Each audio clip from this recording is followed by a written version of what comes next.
Баршаңызға да сәлем, менің арнама қош келдіңіздер. Бүгін біз осындай сіздермен бірге 20 минутта дайын болатын, ауызда еритін жұп-жұмсақ печенье дайындайтын боламыз. Видеоны соңына дейін көріп, арнама тіркеліп, лайк басып, комментарий қалдыруды ұмытпаңыздар.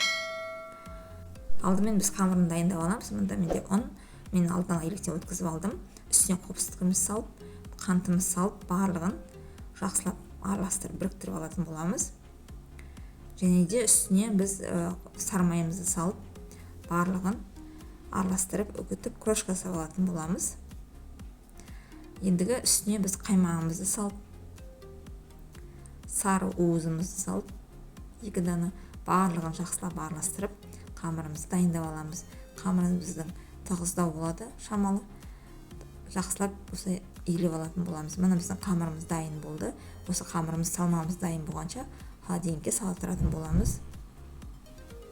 Мұнда мен салмасына творог пайдаландым. Үстіне қантымыз салып, 1 дана жұмыртқамыз салып, жүгері крахмалымыз салып, барлығын жақсылап араластырып аламыз.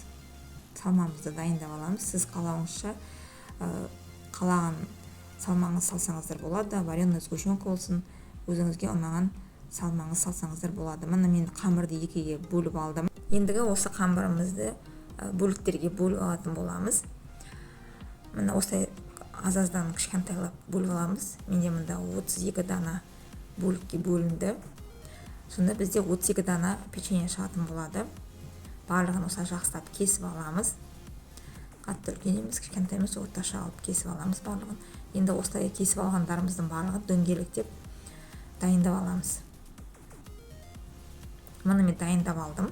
Ендігі бетін жауып қойып, бір-бірден алып қамырымызды жаятын боламыз.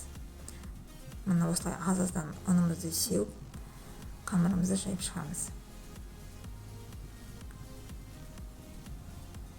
Мұны ортасынан кесіп, ортасына кескеннен кейін бір жақ шетінен бастап салмамызды салып, осылай 3 бұрыштап астыңғы бөлігін міндетті түрде бекітеміз, біздің салмамыз ағып кетпес үшін.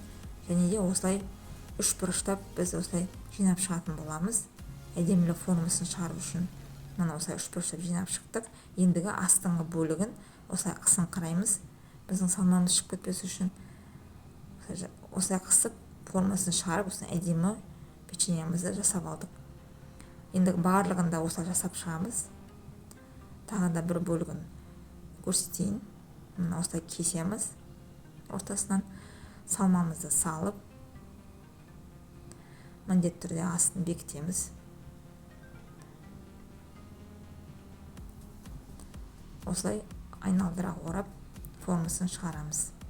Осындай 3 бұрышты әдемі томпиған печеньелеріміз шығады бізде. Осы рецепттің толық нұсқасын осы видеоның астында описаниеда қалдыратын боламын. Сол жерден көре аласыздар. Менің арнамда көптеген рецепттер бар. Қарап көрсеңіздер болады. Және де поделиться батырмасын басып, достарыңызбен бөлісіп қойсаңыздар да болады. Мына осылай біздің барлық печеньемізді осылай жасап шықтық. Достар, міндетті түрде жасап көріңіздер. Сіздерге ұнайтынына 100% сенімдімін. Өте дәмді, өте әдемі печеньелеріміз. Ендігі осы печеньелерімізді барлығын осылай жасап шыққаннан кейін формамызға әдемілеп салып барлығын 190 градуста 20 минутта пісіріп алатын боламыз. Біздің печеньелеріміз толық 20 минутта пісіп шығатын болады. Мұны барлығы пісіп шықты. Астан ешқандай салмамыз ағып кеткен жоқ. Өте әдемі болып шықты. Мен осылай үстен сахарный пудрамен сеуіп шықтым барлығын толық. Мұны осындай әдемі печеньеміз дайын болды 20 минутта. Міндетті түрде жасап көріңіздер. Өте дәмді, өте әдемі. Видеоның соңына дейін көргеніңізге көп рахмет. Сіздермен болған Рима. Келесі видеода кездескенше.